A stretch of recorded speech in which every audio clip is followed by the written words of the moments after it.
आप हैं बिहार संवाददाता के साथ और मैं हूं मनोज चतुर्वेदी। अभी हम एलजेपी के रामविलास गुट के कृष्णापुरी पार्टी दफ्तर में हैं और आप देख रहे हैं यहाँ तमाम बड़े जो नेता हैं रामविलास पासवान गुट के एलजेपी के, वो यहाँ पे हैं। और कुछ देर के अंदर जो है बिहार के राज्यपाल आर्लेकर भी यहाँ पहुँच रहे हैं। चूड़ा दही का आज मकर संक्रांति पर मिलन समारोह किया गया है, चूड़ा दही का भोज का आयोजन किया गया है। लेकिन इसके पहले हम आपको बता दें कि कल चिराग पासवान ने हाजीपुर के अक्षयवट राय स्टेडियम में जो संकल्प रैली की, वो देखकर जो है तमाम जो विपक्षी हैं, चाहे वो तेजस्वी यादव हों या तमाम वो जो लोग हैं, वो दांते तलो अंगुलियां दबा रहे हैं। क्योंकि इसी अक्षयवट राय स्टेडियम से रामविलास पासवान, स्वर्गीय रामविलास पासवान ने पहली रैली की थी और बिहार के राजनीति पर छा गए थे। कभी रामविलास पासवान के साथी मंच को साझा करते हुए लालू यादव ने वहाँ से कहा था कि ये स्टेडियम जो है वो श्रापित है, इसका एक कोना भी नहीं भरता। लेकिन कल संकल्प रैली में चिराग पासवान ने ये दिखा दिया कि स्टेडियम का कोना भी कैसे भरता है और रैली कैसे की जाती है। और जैसा कि आप देख रहे हैं, सम्राट चौधरी, उपेंद्र कुशवाहा, जीतन राम मांझी और पप्पू यादव, देखिए पप्पू यादव भी पहुंचे हुए हैं यहाँ पर। और अब इंतजार हो रहा है बिहार के राज्यपाल आर्लेकर का कि वो पहुँचे। तमाम एक तरह से कहा जाता है कि महाजुटान जो है वो चिराग पासवान ने कर दिया है। सिर्फ मुकेश सहनी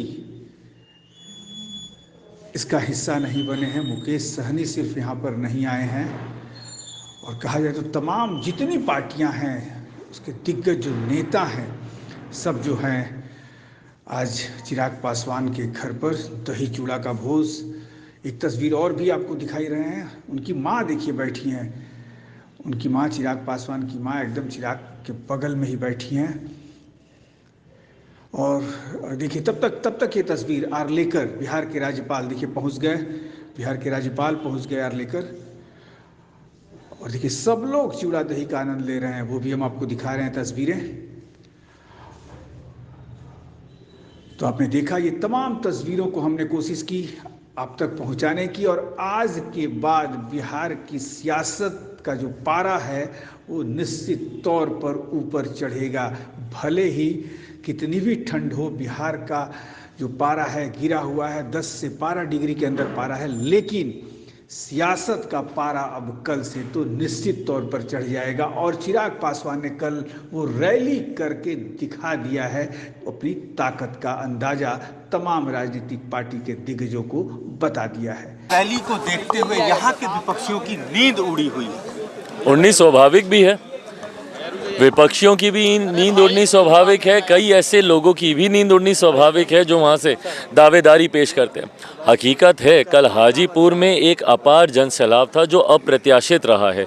ऐसे में हाजीपुर की जनता का मैं विशेष तौर पर धन्यवाद करता हूं। एक सवाल और चिराग जी, आपके पिताजी के साथ मंच साझा करते हुए कभी लालू यादव ने कहा था कि वो स्टेडियम जो है श्रापित है, एक कोना भी नहीं भरता। लेकिन कल चिराग पासवान ने बिहार फर्स्ट, बिहारी फर्स्ट का नारा देकर दिखा दिया कि नेतृत्व करने वाला चाहिए, कोई जगह श्रापित नहीं है। चलिए तो हम मानते हैं कि श्राप टूट गया वहाँ का, बट हाँ, मेरे नेता, मेरे पिता जहाँ कहीं भी होंगे, ज़रूर इस बात को देखकर वो खुश होंगे कि एक ऐसा स्टेडियम जिसके लिए कहा जाता था कि कभी नहीं भरता है, ना सिर्फ वो स्टेडियम भरा बल्कि बाहर सड़क से लेके चौराहे तक आप जाइएगा, वहाँ तक लोगों की भीड़ थी। हाजीपुर की जनता के इसी प्यार ने मेरे नेता को शिखर तक पहुंचाया और आज जब उस जनता का आशीर्वाद मुझे मिल रहा है तो यकीनन मैं अपने पिता के सपनों को पूरा कर पाऊंगा। आपने अपने वहीं पे भाषण में कहा कि आपने उसमें कहा कि मेरे पिताजी ने माँ के तरीके से हाजीपुर की मिट्टी की सेवा की है और मैं भी इसी मिट्टी का बेटा हूँ। तो पिताजी के बयान को आपने फिर से दोहराकर वहाँ के लोगों को भावनात्मक किया। नहीं, बिल्कुल, और वो भावनात्मक रिश्ता रहा है। हाजीपुर से मेरा रिश्ता तब से रहा है जब से मैं शायद राजनीति को समझता भी नहीं था, तब से पिता की उंगली पकड़कर वहाँ पर जाता रहा हूँ। तो मेरे लिए कभी भी हाजीपुर राजनीतिक परिप्रेक्ष्य में कभी नहीं आता। वो मेरे परिवार के लोग हैं और परिवार के लोगों ने हर विपरीत परिस्थिति में हमेशा मुझे संभाला है और मुझे साथ दिया, आशीर्वाद दिया। और ये लोग बुनाते थे राम मंदिर राम मंदिर राम मंदिर, पर मौजूदा सरकार और मौजूदा प्रधानमंत्री ने इन तमाम विवादित मुद्दों को समाप्त कर दिया। राम मंदिर का मुद्दा हल कर दिया, धारा 370 हटा के उस विषय को समाप्त कर दिया, विमेन रिजर्वेशन बिल लागू करके उस विषय को समाप्त कर दिया। तो अब इनके पास कुछ राजनीति करने के लिए बचा नहीं, ये बौखलाहट है। लेकिन सर सवाल ये भी उठ करी दी बसपा ने कि भाई वो अपने कैंडिडेट वहाँ पर उतारेंगी। ऐसे में ही यही परिस्थिति टीएमसी की भी बन रही है बंगाल में, और ऐसे धीरे धीरे आप देखिएगा चुनाव समीप आते आते तक कई ऐसे दल हैं जो इनसे अलग होकर अलग चुनाव लड़ने की घोषणा कर देंगे।